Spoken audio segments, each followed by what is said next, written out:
The Pirates went into Fenway Park and swept the Boston Red Sox and head back to PNC Park for the first time in 2023 this season to face the White Sox tomorrow.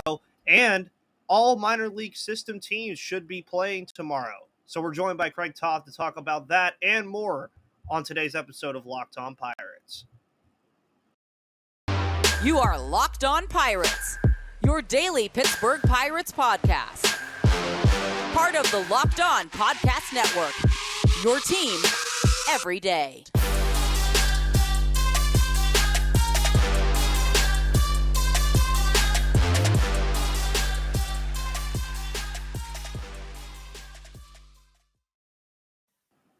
And welcome back to that Pirates podcast, everybody. My name is Ethan Smith, host of the Locked On Pirates podcast, brought to you today by eBay Motors, Built Bar, and So Rare trading cards, which we'll talk about all later today. But man, vibes are high right now, and what better to bring those high vibes in with Craig Toth of Bucks Basement. And I just told Craig right before we started that I'm 2-0 on recap stories over at Inside the Bucks Basement, which come to you on Tuesdays and Thursdays. So I will be undefeated going into next week because I do not write today with the Pirates having their off day. But I have one question for you, Craig, and it comes from the great Dennis Eckersley, who blocked me yesterday, actually. How about that hodgepodge of nothingness? Yeah, I saw that. I think Eck went on a blocking spree from what I saw for pretty much any Pirates fan. He must have done like a mass search, and it was just like, okay, I've heard enough from Pirates fans. I don't want to hear anymore. Yeah, going into Fenway, getting the sweep. Each game had, its own little ups and downs, but the fight in this team and the performances from certain players kind of made that happen. Very exciting. I love instant replay because the ball was foul. I was nervously sitting there saying, no, I think it did. Did it? And of course it did. And, escape that, because how fitting would that have been, or how in the knife of Pirates fans' hearts for Reese McGuire pinch hitting to be the one, to tie that game up. But, come away with a win. A lot of good stuff happening, man. And like you said, off day here, getting the rain out of the way here in Pittsburgh, hopefully for a beautiful opening day tomorrow. Yeah, and I would say, and by the way, before anybody says anything, if you're on YouTube, this is not the shirt you thought it was. So I'm just going to push that up here so you guys can see what that is. Because I was looking at like right here, and it kind of looked like it said a certain name that might not go over too well with some people. So I did want to go ahead and show the shirt off there. That is from Myrtle Beach, South Carolina, at one of their like little shops or whatever. But as far as things, by the way, that I just loved in this series against Boston, one of the things that a lot of people, especially myself, were really worried about, and albeit this is 6 games out of 162, so we're not expecting this to happen all the time, but when your bullpen can come into games and relieve your starters who, for all intents and purposes, pitched really well outside of that one inning from Johan Oviedo, when your bullpen can come in for 3 games and only allow 2 runs over those 3 games, while the Pirates scored in the double digits outside of the first inning in those 3 games, that's something that is very important to me as a kind of benchmark to how this team can win. And I mentioned it on my live episode after the Tuesday night game. The first 2 games of this series, the Pirates showcased different ways to win a ball game this year. On one hand, the offense can kick it up at any time they want against certain pitching. But on the other hand, if the offense is struggling, the pitching can kick it up when they need to. You saw that from Roansy Contreras, who, albeit I think even though Keller went 7 yesterday, I still think Roansy had the overall best start we've seen from a starting pitcher so far. But if you're going to have Mitch Keller and Roansy Contreras giving you 6 or 7 innings every start, that bodes very well for what's going on with this team, because, I mean, you're looking at the bullpen still. There are some issues there.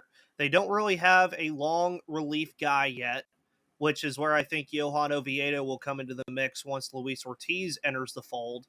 But that'll be a while from now, because it does appear that JT Brubaker will be gone for a while and we might not even get to see Harleen Garcia this year. But I also want to add about this bullpen, it doesn't even have Robert Stevenson yet, and it looks really good.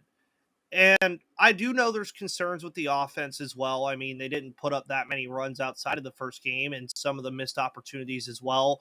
Don't want to out him, but especially from Rodolfo Castro, who has been in 3 or 4 different situations through the first 6 games where he had runners on second and third and could not score anybody. But I tweeted about it yesterday, Craig. Starting 4-2 on your season over 6 games on the road against a division rival and a team like the Boston Red Sox and Fenway, I don't care what team Boston has, going into Fenway and sweeping them is very hard. That is a very hard thing to do. And I think it's going to be something that, as we've seen Jason Mackey tweet about, that the clubhouse just feels different. And it should feel different. The Pirates haven't really had a start to the season like this in quite some time, where they sweep somebody. I mean, I think it was 2021 where we had to wait until September, Craig, to see them sweep somebody. Now they get it done in the second series of the year. It's a good thing to see. I mean, obviously you were hoping to take, 2 out of 3. I believe we predicted that last week, taking 2 out of 3 from Cincinnati. But to come back and, to get a sweep, and it definitely, feels and looks different. I mean, Kutch just brings an energy. I love that even is after Kutch left, when we win a game, that the outfielders come together and do that little jump. And there was, Dwayne Underwood Jr. in a pile with Jason DeLay, and they're doing some sort of dance with Carlos Santana. It feels a lot different. It feels like there is a drive, within this team. You mentioned Rodolfo Castro, man. I was hoping the struggles in spring training, wouldn't go into the season for him. Also, with Jack Sawinski, we did see him, get a couple walks the other day, but we haven't seen, the power outside of, I believe, probably one at bat from him. So he's definitely, trying to put some things together, hopefully, sooner rather than later. There's enough depth within the system that Rodolfo Castro, I mean, I wouldn't think immediately, but pretty soon here, with the minor league teams all getting going here, that he's going to start to feel some pressure, and you're going to see more starts from, G1 Bay at second base instead of, Rodolfo Castro, who, as we went into the offseason and through the offseason, it seemed like he was going to be the de facto starter over there, even though they said there would be a competition. Well, there actually was a competition, because G1 Bay is getting more starts over there, and he's being, more productive outside of, a tough, I guess it would be, game against Nick Lodolo there in Cincinnati, where G1 Bay was kind of swinging out of his shoes, which is not, something that he does very often. I kind of went back to his game and had a solid series, offensively and defensively, in Fenway. It's awesome. Yeah, and that's where I think a lot of this gets into, as well as we've already seen so many different players make impacts on this team, and that showcases the depth that the Pirates have at their disposal. And now with the minor league starting, which we'll talk about later, I mean, there are going to be some decisions that are going to be made pretty soon. I mean, it's still 6 games, very small sample size, but lots to like so far from the Pittsburgh Pirates, and we're going to continue to talk about that here shortly. But first, I want to talk to you guys about eBay Motors. Of course, eBay Motors, you could build your vision part by part at ebaymotors.com. A championship team is about each player being a perfect fit. Same with your vehicle. So for parts that fit, head to eBay Motors and look for the green check. Stay in the game with eBay's guaranteed fit, because ebaymotors.com lets you ride. Eligible items only. Exclusions apply. They have over 122 million parts to choose from, and you'll be back in the game in no time. Today's episode is also brought to you by the wonderful people over at Built Bar. Of course, Built Bar is offering you the best protein bars on the planet. You can get cookies and cream. You can get a 12-month subscription from Built and their giveaways. You can get a free box of Built Bar to 50 lucky Locked On listeners. You can get Built Bar Puffs. You can get Built Bars the way they come. They're always coming out with new flavors to try. And you can use promo code LOCKEDON15 for 15% off of your first order at BuiltBar.com, as well as going to Sam's Club or Walmart to get your favorite flavors of Built Bar protein bars. And they are the best protein bars on planet Earth.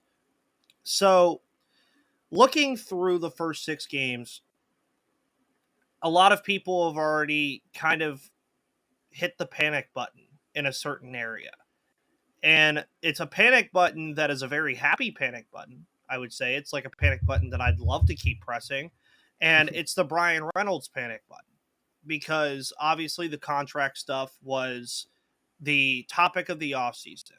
It was the topic of opening day before the first pitch was even thrown. Even after the first pitch was thrown. Bryan Reynolds has just done something that we are not accustomed to in the Pirates era of Bryan Reynolds' career, which he's played his entire career here at the big league level. Usually, and we saw this last year, Craig, he usually gets off to those really, really slow starts. I'm talking brutally, really bad starts. And then by like May or June, he's kicking it up, hitting 350 for the entire month. Right now, if I can pull my stats up here real quick. Let me see if I can find this just real quick. I know Bryan Reynolds is doing great, first of all. I mean, he just absolutely killed the Red Sox, and he does that apparently throughout his entire career. But you're talking about a guy that in 24 at-bats right now has a .417 average, 4 home runs, which yesterday led baseball. I don't know if he still leads it today. 7 RBIs, 1 stolen base, and a 1.444 OPS right now. Thank you, Andy Haynes. Andy Haynes worked with him the entire offseason. Here's the thing is I will give credit where credit is due. Bryan Reynolds is a great hitter. But I know that Brian would be a very humble person and would probably give that shout out to Andy Haynes as well. But then you can go on the flip side of the coin. Andy Haynes also helped Jack Swinski change his complete batting stance, and that hasn't been going so well so far. But the big thing for Bryan Reynolds to me is that he hasn't let any of these negotiations, any of these stumbling blocks, not being able to lock down the deal. He hasn't let it get to him. And it seemed to be that, certain people thought that was going to be the case, not us two. I mean, Bryan Reynolds is Bryan Reynolds. He's going to come out. He's going to play the best he can play no matter what. The man is seeing the ball extremely well. I mean, even on, some of the outs that he had in, the final game in Boston yesterday, I mean, he smoked the ball. He just happened to hit it, the first one, like straight at somebody. But I mean, if that continues, he just seems to be a guy that's locked in at this point in time.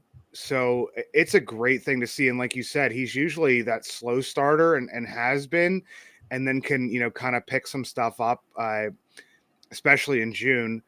But to see him hitting this well this early in the season, yeah, I mean, hitting the panic button, because it hasn't been signed yet. But I mean, I'm not hitting any panic button yet because, I mean, I don't see, much of a place where if this team continues to perform, that they would be, looking to move him anytime before the offseason. I think Bryan Reynolds, he's under contract. He's going to play it out, and he's not going to let these outside distractions bother him. No. He's just going to be who he has always been. And I don't, obviously not going to be, a 417 hitter, but could be more towards, the 300 hitter as opposed to the, 265 hitter he was last year. The power is obviously legit. It's, it's now a part of his game. But if he's also, like you said, stealing bases, he's an athletic player. I mean, that's one thing that people kind of forget about Reynolds is I mean, the dude's in pretty good shape. He's never been, a power hitter, but if he can introduce that into his game and, becomes the consistent, 25 to 30 home run guy, or maybe even topping 30 home runs, man, that's a great player to have. I obviously want them to lock him up, as everybody else probably listening to this does. But I mean, if it happens, it happens. But I could just see, Bryan Reynolds just performing the way he was always going to perform this season, contract, struggles or not. Yeah. And I'm not the one here to predict when this is going to get done. I think I've done it like once where I thought that it might get done on opening day. That kind of seemed like the precursor to when it would get done. Craig, I'm going to ask you a trivia question. Do you know when Bryan Reynolds' debut was with the Pittsburgh Pirates? I don't know the exact date. I know that the set of circumstances that led up to it. It had to have been early April in 2019. Yep. So I don't know the exact date though. April 20th, 2019. So if we take a fun look at the schedule for everyone, the Pirates head to Colorado the 17th through the 19th, and then don't have a game until that night against the Cincinnati Reds on the 20th. 4 years, yes, 4 years after his debut. Would that not be the perfect day to do that? Or tomorrow on opening day? Like, there's so many days where it'd just be like, man, right here, especially tomorrow. Like, if they like came out on the airwaves, like while everybody's downtown, going to Mike's Beer Bar and I can't think of the steak North place. Shore Tavern. North Shore Tavern, yeah. I mean, imagine like everybody's out there just having a good time, experiencing 412 day for like all that stuff, and having a great time, getting ready to go to opening day, and then all of a sudden you hear, "Bing." Bryan Reynolds and Pirates have agreed to an extension. Do you know how freaking fired up that place would be if that happened tomorrow? On top of Andrew McCutchen, kind of getting people a little riled up right now, Greg, with this blackout day thing tomorrow. He's like, hey, you guys came up with the idea. Let's do it again. On top of AJ Burnett, on top of Russell Martin, Neil Walker being a part of the festivities. Tomorrow's just, it feels like an opening day in Pittsburgh for the first time where there's legitimate excitement. And by the way, Game Time speaks to that, one of our sponsors. Tickets on Game Time right now are going for like $105 last minute. Yeah. I was gonna say I had a buddy that is flying up, and he bought his tickets last week, and it was like $90 for standing room only. So I mean, there definitely is some excitement. The blackout, to honor the guys, with McCutchen coming back, you got the Fort in studio, you got AJ, you got Russell. It's just a perfect storm for that. And if they could please announce it before 2:00, because I'm doing a live show down at one of the local breweries from 1 to 2. If they could do it before 2:00, I would be extremely ecstatic about that. Yeah, tomorrow would be even more. I mean, opening day is always an exciting time in Pittsburgh, but even more so this year for all the reasons we mentioned. But yeah, I mean, if you get it done tomorrow, you get it done on 420, you get it done. I mean, I don't even, if you get done over the All-Star break, whatever it may be, I just kind of want it to be out of the way, just because I want to be focusing on the play of, some of the younger players on this team, Mitch Keller going out and shoving. You mentioned Roansy Contreras. That was one where I didn't know what to expect, because he had gone to the WBC and pitched well there, but had only gone, about 3 innings. They had a pitch count there. So, I mean, him pitching, out of the 5 spot in the rotation actually made the most sense, because then maybe he could have gotten in a side session, a bullpen or something leading up to that to kind of get his pitch count up a little bit. And we just saw him come out and do pretty much what he did last season for the most part. I mean, had some struggles at times, but I mean, that would be huge if you could have Rowanzi and Mitch step up. Got to see with Johan Oviedo. I did like that, had given up those 5 runs in the first inning and then didn't make it through 5, but was able to, get things back together. Cause you're talking about, saving the bullpen when you have Rowanzi go deep, when you have Mitch go deep after, most other situations is at most 5 innings. Yeah, that's gonna wear out the bullpen. So it was nice to see him do that little bounce back there. Like I said, I wish he was as the long reliever, from the beginning, but with JT's injury, that kind of took that out of there. And on my show with Chris yesterday, I said people are gonna, you know, that's the person I'm gonna miss the most in that rotation is JT because he performed how he was. You knew what to expect. May have a blow up inning here or there, but was gonna go out there and give you innings, strike out a decent amount of guys, and I think he led the Grapefruit League in strikeouts. In the spring. So I was looking for big things for him. And it wouldn't even say that if Johan, started the year in the bullpen that he wouldn't become a starter at some point in time. It was just tough to see that first inning from him, but it was nice to see him kind of bounce back. And we'll see how things go, the second time through this rotation. Mitch definitely looked a lot better, a lot more comfortable. Hopefully, that continues with, the weekend series coming up here against the White Sox. Yep, and Rich Hill will be on the bump tomorrow for opening day, a trend that we've seen over the last 2 years with the veterans. They usually get that opening day nod. So I have no issue with that, and I hope Rich Hill does great things. And before we get into all of the prospects that Craig is looking for with every single team in the system kicking off officially tomorrow, hopefully, let's talk about So Rare. Our new sponsor, So Rare, is a revolutionary fantasy baseball game and marketplace transforming fans into owners with officially licensed digital cards featuring players from across all 30 MLB teams. Unlike other fantasy baseball platforms, So Rare managers truly own their fantasy experience, collecting, buying, selling, and competing with player cards against global opponents to win epic rewards. Win or lose, you still own your cards and there's no cost to play. Plus, the more you win, the more you advance, collecting increasingly powerful cards and accessing next level competition and rewards. Not critical to include, but So Rare recently partnered with MLB All-Star Juan Soto and Julio Rodriguez to serve as brand ambassadors. You may have actually seen their commercial on MLB TV if you're out of market where those two are involved. Both are featured in So Rare's current brand campaign and will engage with the So Rare community throughout the season at MLB events. Head to sorare.com/locked on. That's spelled SORARE.com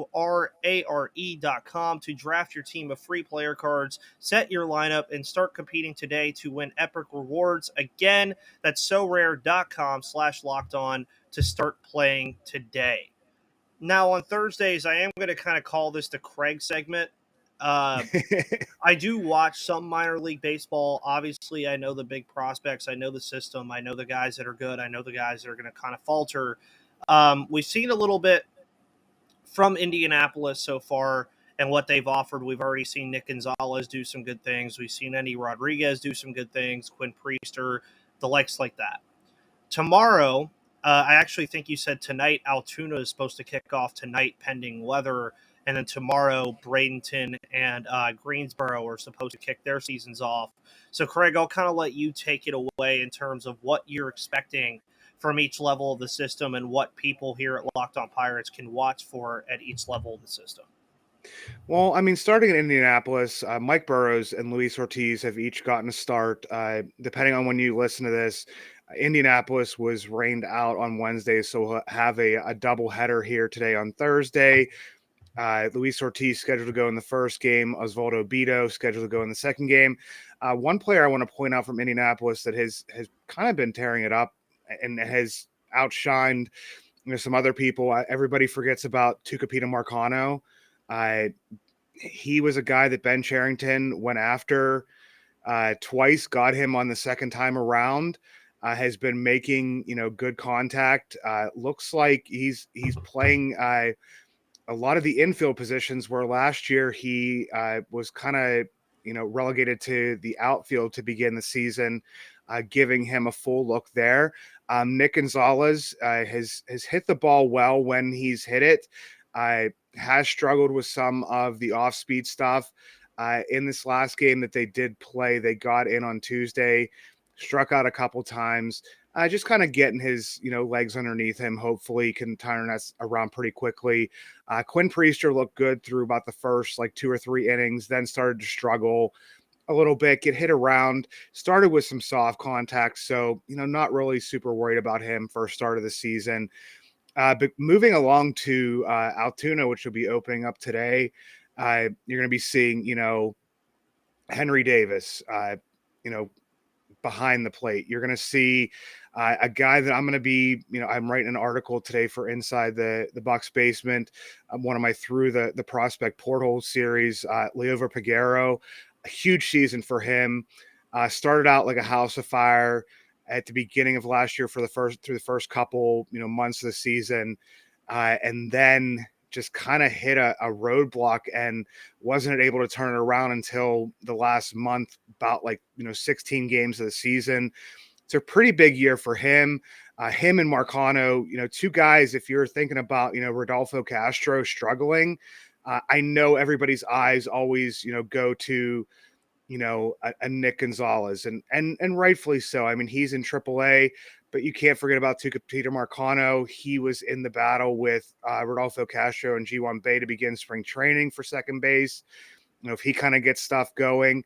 And Ben Cherington has shown that if, a player gets hot and if Leover would do the same thing to start this season, Altoona is a little bit closer than Indianapolis. And if Indianapolis is on the road, he's made those call-ups, straight from AA previously, and especially with him already being on the 40-man. I mean, you're going to see, I can't wait.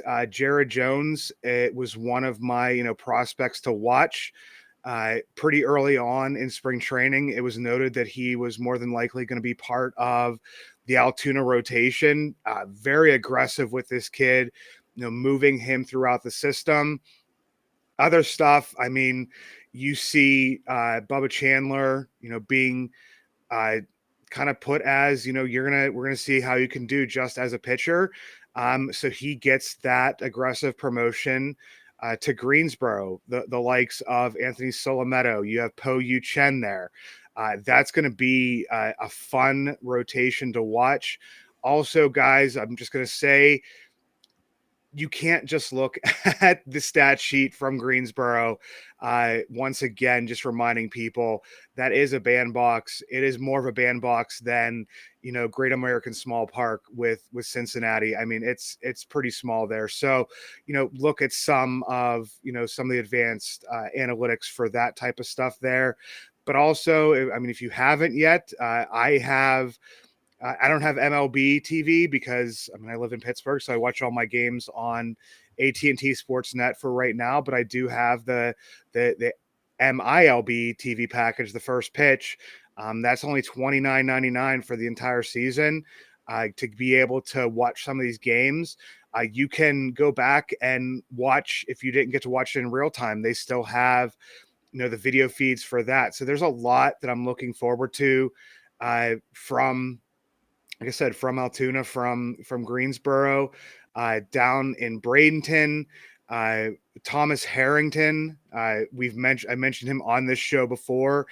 Ethan, you've had him on this show before. Man, I am expecting big things from this kid. And when I say kid, he's probably 20, 21 years old. But to me, he's definitely a kid. But to look for stuff from him, it's just going to be an exciting year. I will say, I'm partial to the Altoona Curve. Everybody knows that's my favorite baseball team. Preston Shoemaker and John Moses, the broadcasters down there. Everybody listen to the Bradenton broadcast. First time Ben Picorni is going to be calling a game tomorrow night. Real great kid, and looking forward to his broadcasting career. So it's not only that's the thing with minor league baseball. It's the players, but it's also the communities, the the broadcasters. I mean, it's a great thing, but I looking forward to a doubleheader from Indianapolis today, Altuna's opening day. And there's just going to be a lot of stuff to watch. Another prospect before I go, Lolo Sanchez. That's who John Moses had kind of told me. And everybody, I know Lolo's been around the block here. It seems like he's probably been in our system for about 10 years. It's probably around at least 8 at this point in time. So he's getting, pushing towards that minor league free agency type window, Rule 5 draft type guy.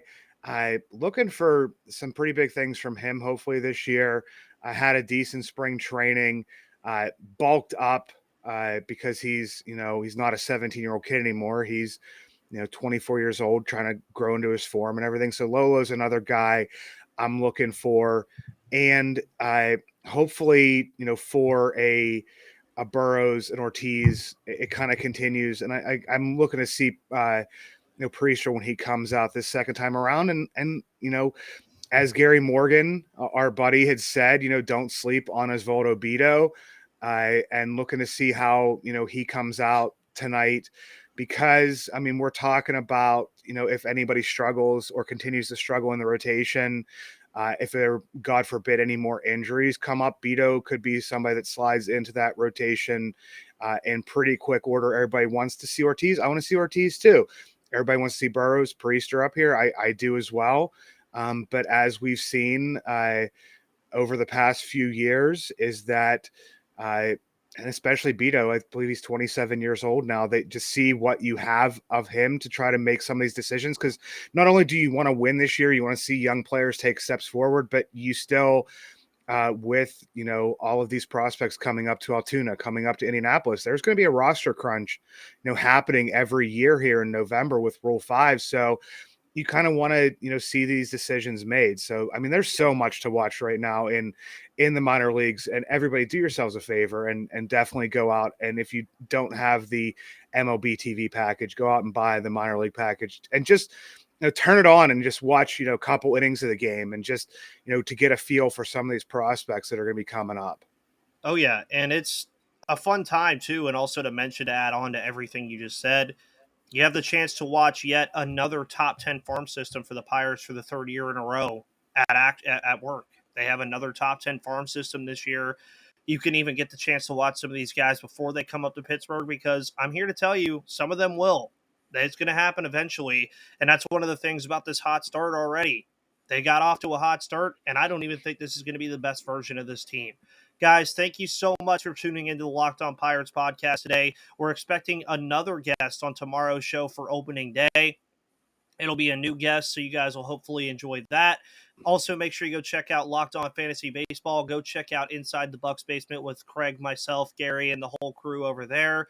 Guys, enjoy opening day tomorrow. I will say that same thing tomorrow. If you are going, have a ton of fun and stay safe. Blackout PNC. Craig, hopefully you have a wonderful rest of your day, and hopefully that rain precedes itself. Hopefully it just stays today and doesn't happen tomorrow.